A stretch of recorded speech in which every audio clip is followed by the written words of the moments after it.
क्या सच और क्या है झूठ, बात करेंगे हम दो टूक। नमस्कार, दो टूक में आपका स्वागत है। मैं हूं अशोक श्रीवास्तव। अब की बार ट्रंप सरकार, जी हां, अमेरिका में आखिरकार ट्रंप की सरकार बन गई। डोनाल्ड ट्रंप अमेरिका के 45वें राष्ट्रपति बन चुके हैं, चुनाव जीत चुके हैं, अब शपथ लेना बाकी है। बहुत बड़ा बदलाव एक तरह से माना जा रहा है। एक तरह से कह सकते हैं कि ये चुनाव न सिर्फ बहुत विवादास्पद थे, बल्कि पूरी दुनिया की निगाहें इन चुनाव पर लगी थी। और चुनाव से पहले जो सर्वेक्षण आ रहे थे उसमें बार बार अक्सर दिखाया जा रहा था कि ट्रंप बहुत पीछे है, लेकिन जिस तरह की जीत ट्रंप को मिली है वो वाकई बहुत चौंकाने वाली है। बहुत सारे चुनाव प्रचार के दौरान हमने देखा ट्रंप को लेकर जो बातें की जा रही थी वो भी बहुत दिलचस्प थी। कई तरह के बयान दिए गए। ये कहा गया कि जो अफ्रीकन अमेरिकन लोग हैं उनके लिए अमेरिका में रहना मुश्किल हो जाएगा। ये कहा गया कि अमेरिका की जो बहुसांस्कृतिक जो अमेरिका की जो पहचान है वो खो जाएगी। इस तरह के कई बयान, नेगेटिव एक तरह से कह सकते हैं कि चुनाव प्रचार भी हुआ, लेकिन इसके बावजूद ट्रंप भारी बहुमत से चुनाव जीत गए। कैसे देखा जाना चाहिए इस बदलाव को? अमेरिका के लिए इस बदलाव के क्या मायने हैं, दुनिया के लिए इस बदलाव के क्या मायने हैं, और खास करके भारत के लिए इस बदलाव के क्या मायने हैं? दो टूक में आज हम यही समझने की कोशिश करेंगे, क्योंकि बहुत बड़ा चुनाव था ये। और एक तरह से कह सकते हैं कि अमेरिका में इन चुनाव में इतिहास भी बना है। हालांकि पहली बार कोई महिला राष्ट्रपति तो नहीं बन पाई, लेकिन पहली बार ऐसा हुआ है कि एक गैर परंपरागत राजनेता जो हैं और अरबपति व्यवसायी अमेरिका के राष्ट्रपति पद तक पहुंचा है। ये तमाम सवाल और इन सब पर चर्चा करेंगे। और जो दो टूक में दो बड़े सवाल जो हम आज उठाने जा रहे हैं, जिनके इर्द गिर्द इस चर्चा को समेटेंगे, वो दो सवाल आपकी टेलीविजन स्क्रीन पर आ रहे हैं। आप हमारा जो आज का पहला सवाल है उस पर नजर डाल लेते हैं। हमारा आज का पहला सवाल, क्या ट्रंप की जीत अमेरिका में बड़े बदलाव का संकेत है? क्या ये बड़े बदलाव का संकेत है? इसकी हम इस पर जरूर बात करेंगे, क्योंकि बहुत से लोग कह रहे हैं कि ट्रंप की नीतियां जो हैं वो बड़े बदलाव ला सकती हैं। क्या ये बड़ा बदलाव है? ये हमारा आज का पहला सवाल। और हमारा आज का दूसरा सवाल वो भारत से जुड़ा हुआ, हमारा आपकी टेलीविजन स्क्रीन पर आ रहा है। हमारा आज का दूसरा सवाल, ट्रंप की जीत के भारत के लिए क्या मायने हैं? और इन सवालों पर चर्चा करने के लिए हमारे साथ तीन मेहमान स्टूडियो में मौजूद हैं। परिचय करा दे, श्याम जाजू साहब हैं, उपाध्यक्ष है भारतीय जनता पार्टी के राष्ट्रीय उपाध्यक्ष, और हमारे साथ प्रभाष शुक्ला साहब हैं, वरिष्ठ राजनयिक हैं, रिटायर्ड, और हमारे साथ मीम अफजल साहब हैं। मीम अफजल साहब कांग्रेस के प्रवक्ता हैं और इसके अलावा कई देशों में भारत के राजदूत रह चुके हैं। आप तीनों का शुक्रिया और स्वागत। मैं राजनीतिक टिप्पणी बाद में लूंगा। सबसे पहले प्रभाष जी आपके पास आता हूं मैं। कैसे देखते हैं इस जीत को? जो मैंने कहा कि क्या अमेरिका में बदलाव का, ठीक है अब रिपब्लिकन आ गए, पहले डेमोक्रेट से, लेकिन ये बदलाव तो एक छोटा बदलाव है। क्या अमेरिका में बड़े बदलाव की शुरुआत हो सकती है? जी बिल्कुल है, ये बहुत बड़े बदलाव की शुरुआत। देखिए, जो चुनाव हुए हैं कल, उसमें हमने सबने केवल प्रेसिडेंट के चुनाव पर ध्यान दिया है, मगर साथ साथ हाउस ऑफ रिप्रेजेंटेटिव्स पे भी था, सेनेट में भी था, और गवर्नर्स का भी था। और हर एक में रिपब्लिकन्स ने जीत हासिल की है। सेनेट में अपना मेजॉरिटी उन्होंने बचा लिया है, हाउस में अपने पूरी बनाए रखे हैं, और गवर्नर्स भी 3 जीते हैं जी। तो आज के दिन 33 गवर्नर हैं रिपब्लिकन, अर्थात सारा देश जो है आज के दिन रिपब्लिकन्स की ओर मुड़ा है। क्या वजह से, क्या मुख्य कारण आप क्या मानते हैं? जी मैं देखिए, मुख्य कारण मेरी समझ में ये था कि 8 साल ओबामा के एडमिनिस्ट्रेशन में जो भ्रष्टाचार और अहंकार बढ़ गया था वॉशिंगटन में, उसके खिलाफ लोगों में बहुत क्रोध था। और वो क्रोध उन्होंने आज प्रकट किया है कि देखिए, ट्रंप अकेले रिपब्लिकन हैं ये भी कहना पूरा ठीक नहीं होगा, क्योंकि रिपब्लिकन पार्टी से उनका कोई नाता नहीं था। हाँ, और बल्कि जो रिपब्लिकन का एस्टैब्लिशमेंट था, मान लीजिए मिट Romani, Ron Paul, Paul Ryan, ये सब इनके विरोध कर रहे थे खुल के। और यही नहीं, ओहायो के जो गवर्नर थे, ओहायो एक बड़ा महत्वपूर्ण स्विंग स्टेट माना जाता है, क्योंकि सन 44 के बाद से कोई रिपब्लिकन व्हाइट हाउस में नहीं पहुंचा है ओहायो बिना जीते। और वहाँ के जो गवर्नर थे वो इनका इतना विरोध कर रहे थे कि जो इनकी कन्वेंशन हुई थी उसमें तक नहीं गए, जबकि वो ओहायो में ही हो रही थी। तो उनका नाम था जॉन केसिक। तो इन्होंने सब ने बिल्कुल खुल के ट्रंप का विरोध किया, तो जो एस्टैब्लिशमेंट था वॉशिंगटन का, हाँ, उसके रिपब्लिकन और दोनों मिला के, दोनों के हाँ, खिलाफ एक तरह का, दोनों को मिला के, बल्कि कुछ ट्रंप के समर्थक जो थे उसको नाम दिया था उन्होंने, ये है यूनी पार्टी, जी। कि दोनों एक ही, अलग अलग बात भले करें, कार्रवाई दोनों की एक ही होती है। जी जी जी। उसके खिलाफ ये लड़े हैं। और खैर मीडिया तो था ही क्लिंटन के पक्ष में, ये भले आपको बात अच्छी ना लगे, जो था वो था, पर मीडिया में था बायस बड़ा खुल के। तो इनके सब के खिलाफ ये लड़े हैं और जीते हैं। श्याम जाजू जी, आप इस को कैसे देखते हैं? अगर पिछले कुछ समय में क्या लोग पहले कहते थे कि भाई रिपब्लिकन पार्टी की जीत जो है भारत के फेवर में रहती है, लोग ऐसा कहते थे, थोड़ा सा रिपब्लिकन पार्टी भारत को ले अच्छी रहती है, लेकिन पिछले कुछ समय में देखें तो अमेरिका के साथ भारत के रिश्ते बहुत मजबूत हुए, तो इसलिए शायद ये बहुत मायने नहीं रखता था कि रिपब्लिकन आए, डेमोक्रेट आए, लेकिन ट्रंप का आना कैसे देखते हैं भारत के लिए? गए कुछ वर्षों में अमेरिकन राजनीति जैसे चल रही है, उसमें हमारे संबंध तो डेमोक्रेट पार्टी से भी रहे और रिपब्लिकन के जमाने में से भी रहे जी। क्लिंटन जब थे तब भी थे और ओबामा के साथ भी थे, अब जॉर्ज डब्ल्यू बुश के साथ भी थे और अब भी रहने वाले। ट्रंप की जीत के जिस प्रकार का कैंपेन चल रहा था, अमेरिकन का माहौल बाहर आ रहा था, तो इस बार पहली बार भारत को वहां बहुत ज्यादा असर्टिव रोल करने को मिला है। पहली बार मेरे ख्याल से अभी तक तो जो 5 इंडियंस जीते हैं सीनेट में, या आज तक भारत को सबसे ज्यादा रिप्रेजेंटेशन मिला हुआ ये पहली बार। ट्रंप के नीतियों के बारे में जो बोल रहे कि जो अपने को लगता है वो स्पष्ट रूप से रखने वाला, इस प्रकार का उनका व्यक्तित्व है। तो जहां तक जिस मुस्लिम आतंकवाद से हमारा देश भी संघर्ष कर रहा है, ऐसे भी विषयों में दो टूक बात रखने में उन्होंने कभी हिचकिचाहट नहीं की। जहां आपके भूमिका में भी हमने देखा कि अब की बार ट्रंप सरकार ये कहते हुए, या उनकी एक रिएक्शन है कि मेरे सबसे अच्छे दोस्त होंगे मोदी जी। अपने चुनाव के प्रचार में भी मैंने उनके मुंह से भी सुना है कि मैं अगर जीत गया तो मैं मोदी जैसा काम करके बताऊंगा।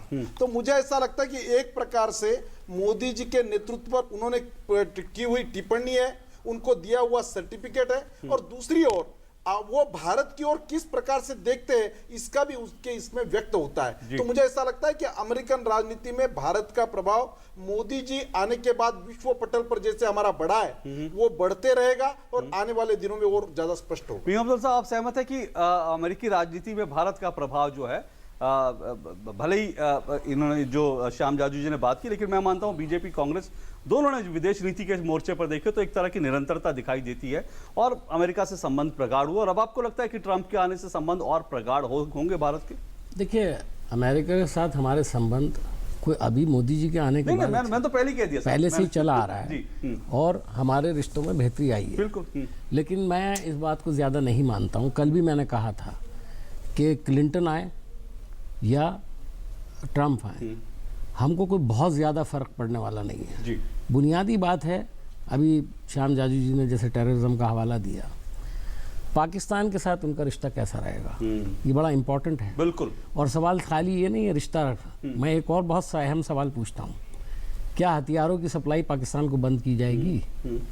ये जो अमेरिका का पूरा स्टाइल है कि सबको थपकते रहें और सप्लाई करते रहें हथियार, ऑक्सीजन देते रहें, वो पैसा बनाते रहें और कर्जे में डुबोते रहें मुल्कों को जी। तो वो जो पॉलिसी है, क्या उसमें कोई तब्दीली आएगी? मुझे नहीं लगता कि कोई तब्दीली आएगी। दूसरी बात मैं आपको एक और बहुत ये आपने क्यों कहा ऐसा? क्योंकि जो बयान है अभी तक, हालांकि कैंपेन, हर मुल्क अपना इंटरेस्ट देखता है, हम भी अपना इंटरेस्ट देखते हैं, वो भी अपना इंटरेस्ट देखते हैं, उनको इससे कुछ नहीं लेना देना कि हमारे यहाँ क्या हो रहा है। वो कभी कभी बोलेंगे, देखें ट्रंप साहब के बयान देना, कैंपेन के दौरान उन्होंने बहुत इस बात पे खुलकर बात करी है, पाकिस्तान को तो बहुत खुलकर अशोक जी, बयान तो हमारे प्रधानमंत्री ने कैसे कैसे दिए हैं, आज हम उसका जिक्र कर रहे हैं। लेकिन मैं आपको कहना चाहता हूँ, इलेक्शन के अंदर जो बयानात होते हैं उस पर ज़्यादा तवज्जो देने की ज़रूरत नहीं है, आप प्रैक्टिकली सामने। दूसरी एक बात मैं कहना चाहता हूँ, श्याम जी ने कहा कि मोदी जी से उनका ताल्लुक, मोदी जी से तो ओबामा जी का बड़ा रिश्ता था, और कैसा रिश्ता था वो बताने की जरूरत नहीं, वो तो पूरा मिस्टर ओबामा भी नहीं कहते थे, बारक बोलते थे। इतना गहरा रिश्ता अब दूसरी पार्टी आई है, उससे भी वो गहरा रिश्ता बनाना चाहेंगे। नरेंद्र मोदी है और डोनाल्ड ट्रंप है। नरेंद्र मोदी 2.5 साल से शासन कर रहे हैं। डोनाल्ड ट्रंप को अभी बहुत कुछ दिखाना बाकी है कि वो किस तरह की सरकार चलाते हैं, किस तरह से अमेरिका को आगे बढ़ाते हैं, बहुत कुछ अभी देखना बाकी है। लेकिन बड़ी बात जो मीम अफजल साहब ने की वो बहुत महत्वपूर्ण बात है कि पाकिस्तान के साथ अमेरिका के संबंध कैसे होंगे, यह बहुत महत्वपूर्ण पहलू है, क्योंकि रणनीतिक मोर्चे पर, सामरिक मोर्चे पर भारत जरूर चाहेगा कि अमेरिका के साथ रिश्ते प्रगाढ़ हों। और डोनाल्ड ट्रंप ने कम से कम चुनाव प्रचार के दौरान जो बयान दिए वो बिल्कुल ये दिखाते थे कि पाकिस्तान के खिलाफ वो जरूर कोई एक्शन लेंगे। लेकिन क्या जो बातें कही वो वास्तव में होंगी, ये बड़ा सवाल है। इस पर बात करेंगे इस ब्रेक के बाद।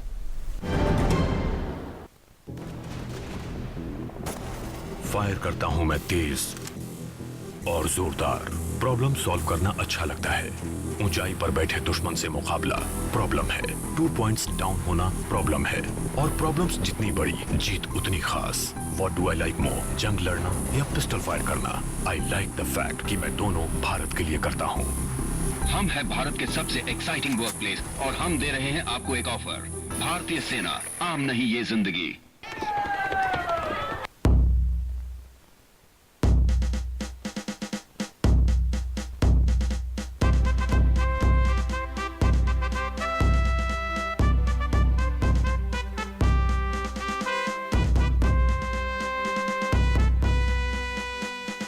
कल से तू काम करने नहीं, पढ़ाई करने जाएगा। चंद सिक्कों के लिए इन मासूम कंधों पर बोझ न डालें। ये देश का भविष्य है, इन्हें मजबूत बनाएं।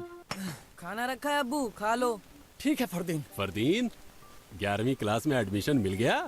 हाँ जी शुक्रिया। मेरे अब्बू मुझे पढ़ा लिखा कर बड़ा आदमी बनाना चाहते हैं। शुक्र है हमारे इस सपने को पूरा करने के लिए हमें मिल रही है अल्पसंख्यक कार्य मंत्रालय की तरफ से पोस्ट मैट्रिक स्कॉलरशिप। अल्पसंख्यक समुदाय के उन स्टूडेंट्स के लिए है जिनकी सालाना पारिवारिक आय 2 लाख रुपए से कम है और जिन्होंने मैट्रिक में 50% अंक प्राप्त किए हैं। और लड़कियों के लिए 30% स्कॉलरशिप निर्धारित है। मदद हमारी, मंजिल आपकी।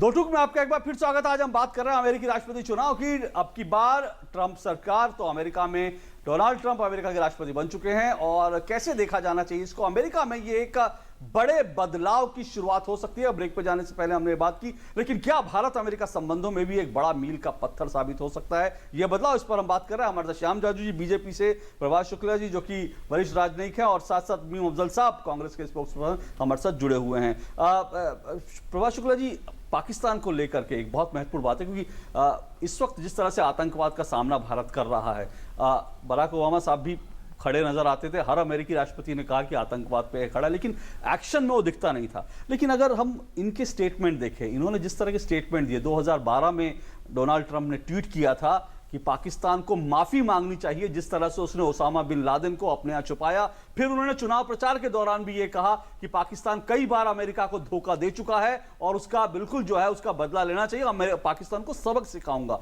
यह डोनाल्ड ट्रंप ने बाकायदा बार बार यह बात की। आपको लगता है कि अब राष्ट्रपति बनने के बाद वो कुछ कठोर कदम उठा सकते हैं? जी, मेरा ऐसा मानना है कि हर प्रेसिडेंट जो है वो बातें तो सही सही करता ही है, पर जैसे आपने कहा कार्रवाई में थोड़ा फीके पड़ने लगते हैं। ये विशेष रूप से ओबामा पर लागू होता है। और हमारी जो कमज़ोरी है कि आप हमारे यहाँ आके 2 बार ग्लोबल बोल दीजिए, 3 बार स्ट्रेटेजिक बोल दीजिए और हम गदगद हो जाते हैं। और उसके बाद पाकिस्तान चले जाइए। और उसके बाद पाकिस्तान जाइए, हथियार दीजिए, सब कुछ करिए और आतंक पे कोई ठोस कदम ना उठाइए। जहाँ तक भारत से संबंध है, अपना जो करते हैं सो करते ही हैं, पर भारत के साथ भारत की जो चिंताएं हैं उस पे ज़्यादा कार्रवाई नहीं दिखती है। तो मेरा ये मानना है कि इसका कारण ये था कि जो विशेष तौर से जो डेमोक्रेट्स हैं उनका गहरा संबंध है पैसे का और राजनीति का, दोनों का। पहले तो गल्फ़ में जो एमिरेट्स हैं, सऊदी अरेबिया, इनसे सबसे पैसा लेते हैं, जो अब क्लिंटन फाउंडेशन के बारे में जो कुछ निकल रहा है उसे बिल्कुल स्पष्ट होता है। दूसरा इनका सबका बड़ा गहरा संबंध है चीन के साथ। चीन ने जो इनके ट्रेजरीज की होल्डिंग है दुनिया में सबसे बड़ी है और इनका जो डेट है अमेरिका का वो बढ़ता जा रहा है और कोई ना कोई खरीदने के लिए उनको लगता है, गलत लगता है, पर लगता है कि कोई ना कोई बाहर से आके खरीदेगा। ट्रंप ने इन दोनों बातों पर बड़ी कड़ी निंदा की है और उन्होंने ये भी स्पष्ट किया है कि चीन के खिलाफ जो जो कार्रवाई करनी पड़ेगी, विशेष तौर से आर्थिक नीति के अंतर्गत पर वो करेंगे, क्योंकि करेंगे। आपको लगता है आप यही मैं कह रहा हूँ, बिल्कुल। और जब ये इस नेक्सस से मुक्त हो जाएंगे तो उनका हाथ भी खुल जाएंगे कुछ कार्रवाई करने के लिए। अब देखिए, एक बात और बहुत आवश्यक है हमें अपने आप समझने के लिए। हमारी मानसिकता कुछ ऐसी बन गई है कि कोई बाहर वाला आके हमारी समस्याएं हल करेगा। वो नहीं होता, वो नहीं होगा। बिल्कुल ठीक बात है, वो नहीं, उस बात में बिल्कुल सहमत हूं, हमको खुद करना पड़ेगा। लेकिन आप बनाते जाइए डोसियर पे डोसियर, कुछ जब हम ठोस कार्रवाई, देखिए जैसे हम पूरी दुनिया से कहते हैं इनको टेररिस्ट स्टेट बनाओ या उनका करार दो, पहले आप तो करिए, फिर उसके बाद आप दूसरों से कहेंगे, बिल्कुल सुनेंगे। ये बात आपकी बिल्कुल मैं सहमत हूं कि हमको जरूर करना पड़ेगा। लेकिन साथ साथ ये बात जरूर है कि बुरा लगता है जब पाकिस्तान को आर्थिक मदद या फिर हथियारों की मदद अमेरिका जरूर करता रहता है। श्याम जाजू जी, क्या हम उम्मीद करें, क्योंकि अब आपने कहा कि मोदी जी ने रिश्ते बहुत अच्छे बना लिए अमेरिका के साथ, अब जबकि डोनाल्ड ट्रंप ने अपने चुनाव प्रचार के दौरान बार बार ये कहा कि मोदी जी का जिक्र किया, कहा उनसे बहुत प्रभावित हूं, उनसे मिलना चाहता हूं, उनके साथ मिलकर काम करना चाहता हूं, तो क्या भारत उम्मीद करे कि पाकिस्तान जैसे देश के खिलाफ कुछ कड़ा एक्शन हो सकता है? अमेरिका में क्या बदलाव होगा, ये नए पार्टी आने से क्या क्या वहां की नीतियां बदलेगी, वो अलग बात है। हमारे और उनके देश की जो निरंतरता है, उस निरंतरता में एक नया आयाम ये है, मोदी जी ने जिस प्रकार से प्रस्तुत किया है अमेरिका में, भारत के प्राइम मिनिस्टर जाकर हम आपके लिए केवल मदद मांगने नहीं आए, हम आपके प्रतियोगी है, हम आपके सहयोगी भी है, और अपने को भारत को जिस प्रकार से प्रस्तुत किया, तो आज इंडियन डिस्पोरा सबसे स्ट्रांग है वहां पर। चुनाव में बहुत महत्वपूर्ण भूमिका निभाई थी, 11.5 लाख भारतवंशी वोटरों ने। निश्चित रूप से उनको भारतीयों की अलग मीटिंग करनी पड़ी, मंदिर में जाना पड़ा, साड़ी पहनकर वो मंदिर में जा रही है और इसका भी उपयोग कर रही है कैंपेन में। अपने आप में ये भारत का वहां पर कैसा बढ़ता प्रभाव है, और हमारे प्राइम मिनिस्टर ने जिस प्रकार से उसका प्रस्तुत किया है, इसका प्रभाव हमें दिख रहा है। तो स्वाभाविक रूप से पाकिस्तान के बारे में भी उनको वो अपना तो स्वार्थ देखेंगे, इसमें कोई डाउट नहीं है, पर उनको भारत को टेकन फॉर ग्रांटेड रख के या भारत से कुछ बात करके, स्ट्रेटेजिक जो भी बात होती है या कोई एग्रीमेंट होता है, मिलिट्री का हो, दूसरे स्ट्रेटेजी वाइज हो, उनको भारत की भारत के पास वो नॉन कॉग्निजेबल करके नहीं चलेगा, भारत का कॉग्निजेंस लेना पड़ेगा। और असर्टिव रूप में भारत ने जो अपने को प्रदर्शित किया है उसको कोई नकार नहीं सकता। मीम साहब, आप क्यों इतने निराशाजनक है? आपने शुरुआत में आपने कहा कि भाई जो चुनाव में कहा शायद ना हो, लेकिन प्रभात जी ने कहा कि कुछ चीजें ऐसी हैं कि जरूर उनको शायद करनी पड़ेगी। और निराशा की कोई बात नहीं। जी। हमने अमेरिकन सिस्टम को स्टडी किया है और अमेरिका का अपना एक सिस्टम है। ऐसा कुछ नहीं है कि हमारे भारत के अंदर प्रधानमंत्री बदलता है तो पूरी फॉरेन पॉलिसी बदल। हम उससे बहुत सीनियर यहाँ प्रभात जी यहाँ खड़े हुए हैं, ये कंफर्म करेंगे या बताएंगे कि पूरे देश की पॉलिसी जो होती है वो एकदम से नहीं बदली है किसी रहनुमा के आने से। कुछ तब्दीली छोटी मोटी, देखिए दुश्मन मुल्कों को लेके पॉलिसी में तब्दीली आ सकती है, लेकिन जो दोस्त मुल्क हैं उनके साथ पॉलिसी बदलना और वन फाइन मॉर्निंग बनाना, तो ये मैं उसीलिए कह रहा हूँ कि आपने जो कहा कि पाकिस्तान, उनको उम्मीद हो सकती है, मुझे नहीं है। मैं बहुत सफाई के साथ कह रहा हूँ, क्योंकि मैं ये समझता हूँ कि दुनिया के अंदर बहुत सारी चीज़ों की जड़ें जो हैं वो जाके अमेरिका में मिलती हैं।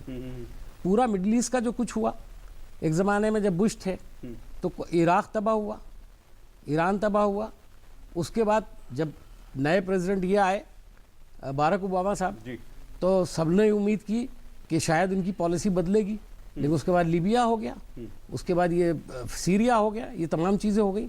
तो पॉलिसी कहाँ बदली है? तो मेरा जो बुनियादी सवाल है जो मैं अक्सर उठाता हूँ कि हम लोग किसी को दोस्त बनाने में ये बात भूल जाते हैं कि उनका एक्शन क्या है हमारे दुश्मनों के साथ। आप हथियार भी बेचेंगे और कहेंगे टेररिज्म को हम सपोर्ट करते हैं, टेररिज्म के खिलाफ हैं हम। आप नाम नहीं लेंगे पाकिस्तान का कभी भी। बहुत सारे मुल्कों की बात है, हमारे लोगों ने कहा कि हमको अच्छा सपोर्ट मिल रहा है, डिप्लोमेटिकली सपोर्ट मिल रहा है, लेकिन कौन सा मुल्क है जिसने डायरेक्ट पाकिस्तान का नाम लेकर के कहा हो? एक दो को छोड़ करके, तीन मुल्कों को छोड़ करके, बाकी बाकी सब लोग टेररिज्म के खिलाफ हैं, लेकिन पाकिस्तानी टेररिज्म के खिलाफ नहीं है या हैं, ये हमें आज तक मैं इसलिए कह रहा हूं, थोड़ी सी उम्मीद इसलिए जगती है क्योंकि मैं फिर भी कह रहा हूं कि हालांकि कैंपेन के दौरान के बयान है, लेकिन फिर भी जो थोड़ी सी उम्मीद इसलिए जुटती है क्योंकि बार बार उन्होंने पाकिस्तान का नाम अपने कैंपेन में लिया है, कश्मीर को लेकर, आतंकवाद को लेकर, और उन्होंने बार बार ये कहा है कि पाकिस्तान धोखेबाजी करता रहा है, चीटिंग करता रहा है और उसको जरूर सबक सिखाएंगे। तो इसलिए हम थोड़ा सा उम्मीद ज्यादा कर रहे हैं, हालांकि वक्त बताएगा उम्मीद कितनी कारगर होती है। एक छोटा सा ब्रेक के बाद इस चर्चा को आखिरी पड़ाव पर ले जाएंगे। रोशनी का सिर्फ एक ही नाम, सूर्य LED, खर्चा कम, चले ज्यादा, घर घर रोशनी का वादा। सूर्य। मैं ये नहीं पूछूंगा कि आप शौच के लिए कहाँ गए, मैं ये भी नहीं पूछूंगा कि अगर आप खुले में शौच के लिए गए तो क्या आपने अपने बच्चे की जान को खतरे में डाला? क्या आपके गांव की बच्चियों को खुले में शौच करते हुए किसी ने बुरी नजर से देखा? आप खुद समझदार हैं, सक्षम हैं। आप ये तो जानते ही होंगे कि हमारे देश में 70,000 से ज्यादा गांव के लोगों ने खुले में शौच की प्रथा को खत्म कर दिया है। गांव के बच्चे, महिला, पुरुष सब इस लक्ष्य में जुटे।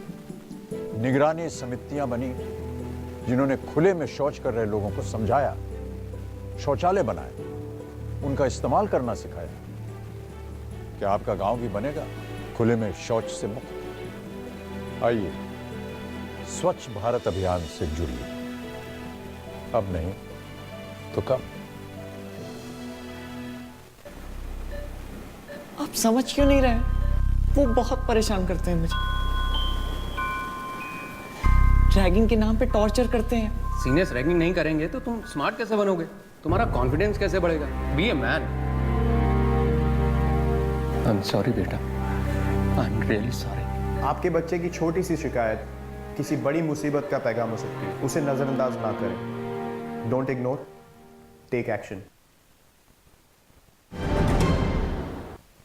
तो टूक में आपका एक बार फिर स्वागत है। आज हम अमेरिका में जो चुनाव हुए हैं उस चुनाव को लेकर भारत में क्या कुछ हो सकता है उस पर हम बात कर रहे हैं। कैसे देखा जाना चाहिए इस चुनाव को, अमेरिकी राष्ट्रपति के चुनाव को, अमेरिका में इस बदलाव को, इस पर हम बात कर रहे हैं। प्रभात जी, बहुत संक्षेप में मैं आपसे एक बात क्योंकि मुझे दोनों मेहमानों पर आखिरी बात उस पर ले जाना है। अमेरिका में जब ये प्रचार शुरू हुआ था तो एक भारतवंशी ने मुझे कहा, उन्होंने कहा कि ट्रंप जो है, उन्होंने कहा कि उन्होंने आज से 6 महीने पहले कहा कि ट्रंप एक बहुत सरप्राइज दे सकते हैं, और उन्होंने उसका कारण बताया। उन्होंने कहा कि ट्रंप वो बातें पब्लिकली जाके बोल देते हैं जो एक आम अमेरिकी बंद दरवाजों के अंदर करता है, खुल के नहीं कह पाता। क्या ये एक बड़ी वजह मानते हैं आप उनकी जीत के पीछे? जी, मैं 1 मिनट के लिए एक और बात पे टिप्पणी करना चाहता हूँ। वो ये जो वीम साहब ने कहा, बिल्कुल सही कहा कि देश की नीति हर लीडर के बदलने से नहीं बदलती है, पर कभी कभी ऐसा अवसर आता है जब एक नया मोड़ आता है। जैसे रेगन का चुनाव हुआ था सन 80 में।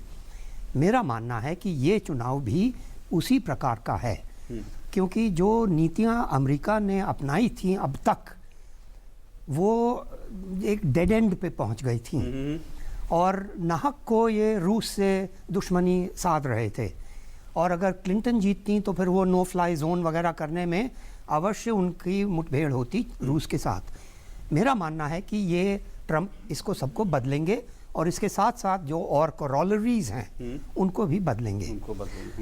अब ये जो उन्होंने, आपके मित्र ने कहा, मैं समझता हूँ बिल्कुल सही कहा, क्योंकि जैसे मैंने आरंभ में ही बोला था, ये जो था ये एक रिवोल्ट सा था जो वॉशिंगटन में अहंकार और भ्रष्टाचार फैल गया था, जहाँ किसी के हाथ साफ नहीं थे। उसके खिलाफ ये व्यक्ति बोल रहा था। और जैसे जो और बड़े बड़े मुद्दे थे, इमिग्रेशन, और ये मेक्सिको के साथ जो बोल रहे थे कि वॉल, मजे की बात है कि वॉल अभी भी है वहाँ, पर उस पर कोई एक्टिविटी नहीं करते हैं रक्षा के लिए। तो उसके ऊपर से लोग फांद के आ जाते हैं, पर वॉल अभी भी है, और ये फिर किसी ने नहीं इस बात को छेड़ा। तो इन्होंने बस ये कहा है कि हम उसको और पक्का करेंगे, और फिर जो इमिग्रेशन की फोर्सेस हैं उनको हम छूट दे देंगे कि आपको जिस प्रकार से इनसे निपटना हो आप निपटिए। तो ये सारे मुद्दे जो हैं ये लोग हिचकिचाते थे पॉलिटिकल करेक्टनेस के डर से चक्कर में, हाँ। और ये व्यक्ति आके खुल के बोला जो लोगों की चिंताएं थीं उनको इन्होंने स्वर दिया। बिल्कुल। मुझे लगता है कि ये बहुत एक अहम इसमें मुद्दा था। मीम अफजल साहब, सरकार को आप क्या सलाह देंगे कि अमेरिका के साथ रिश्तों को अब किस दिशा में आगे लें और क्या कुछ सरकार को करना चाहिए ताकि रिजल्ट ओरिएंटेड अब दिखे, सिर्फ अमेरिका के साथ रिश्तों में बातें से ज़्यादा रिजल्ट अब दिखे? देखिए, जहाँ तक अमेरिका के साथ हमारे इकोनॉमिक रिश्ते की बात है वो इन कंटिन्यूएशन है, उसमें बढ़ोतरी होनी चाहिए और हर मुल्क का जो इंटरेस्ट है वो इकोनॉमिक इंटरेस्ट पहले। आज की डिप्लोमेसी इकोनॉमिक डिप्लोमेसी है, उस पर पूरा ध्यान मैं समझता हूँ सरकार को देना चाहिए। इन्वेस्टमेंट आने चाहिए। अब इनके आने के बाद अगर हम लोग ये महसूस करते हैं कि वो वाकई मोदी जी को इतना अच्छा समझते हैं तो उनको और इन्वेस्टमेंट भेजना चाहिए, जो ज़रा कम आ रहे हैं वहाँ पर। बल्कि शिकायतें आ रही हैं कि साहब जो इन्होंने सिंगल विंडो क्लियरेंस की बात की थी उसके अंदर अभी दम नहीं है। अभी आपने एक रिपोर्ट देखी होगी।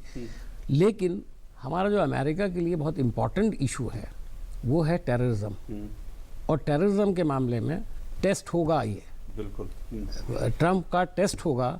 जितना उन्होंने दावे किया, मोदी जी के ताल्लुक से भी जो दावे किए, क्या उन पर वो खड़े उतरेंगे, ये देखने वाली बात है। बिल्कुल। और मोदी जी अब इसको किस तरह से लेंगे ये भी देखने वाली है। बिल्कुल, आपने सीखा ट्रंप का टेस्ट जो है वो आतंकवाद के मसले पर होगा, क्योंकि उन्होंने काफी कुछ कहा है पर अब करके दिखाना होगा। आतंकवाद के मसले पर आप बहुत संक्षेप में श्याम जाजू जी, दूसरी बात यह कि भारतीयों की चिंता कुछ H-1B वीजा को लेकर भी है कि कई उनकी नीतियां जो है कुछ भारत के खिलाफ ना हो, भारतीय कंपनियों को, भारतीय जो प्रोफेशनल उनके खिलाफ, उस पर आप क्या आश्वासन देंगे? निश्चित रूप से हमारी जैसी भी पॉलिसी रही है, जैसे भी संबंध रहे हैं, उसमें और प्रगाढ़ता आएगी, हमारे संबंध ग्रोइंग रहेंगे, हमारी स्ट्रेंथन होगी हमारी रिलेशनशिप। और जो हमारा मुख्य विषय है वो विषय उन्होंने प्रोमिनेंटली इस कैंपेन में बोला भी है। जहां तक चाइना का सवाल है, चाइना जिस प्रकार से हमारी कुरापाते करते रहता है और हमने स्पष्टता से उसमें बोलने का शुरू किया है, मुझे लगता है कि भारत भी एक ग्लोबल प्लेयर के रूप में है। तो हमें हमारा विषय ध्यान में लेते हुए उनको सब बातों पे रिएक्ट करना पड़ेगा और दोनों देशों की रिलेशनशिप निश्चित रूप से स्ट्रेंथन होती रहेगी। चलिए, उम्मीद हम यही करते हैं कि रिलेशन जो है वो जरूर मजबूत हो, स्ट्रेंथन हो, लेकिन साथ साथ ये भी जरूरी है कि जो कुछ बातें ट्रंप साहब ने कही हैं राष्ट्रपति बनने के बाद, दरअसल वो करके कितना दिखाते हैं। और सबसे बड़ा उनका टेस्ट जो है वो आतंकवाद के मसले पर होगा, पाकिस्तान के मसले पर होगा। और आज अगर पाकिस्तानी अखबारों को आप देखें, मैं आने से पहले, इस कार्यक्रम से पहले मैं डॉन अखबार को देख रहा था, तो वहां पर भी चिंता जताई गई है। पाकिस्तानी अखबार जो हैं इस बात से लेकर चिंतित हैं कि पाकिस्तान और अमेरिका के संबंध जो हैं अब क्या होंगे, उसको लेकर सभी चिंता जता रहे हैं। तो उम्मीद करेंगे कि पाकिस्तान को लेकर के दो टूक नीति अपनाएं डोनाल्ड ट्रंप साहब, और जो कुछ कहा है वो करके भी दिखाएं। बहुत बहुत शुक्रिया आप तीनों का आने के लिए। दो टूक में आज बस इतना ही। आपसे फिर मुलाकात होगी, फिलहाल इजाजत दीजिए। नमस्कार।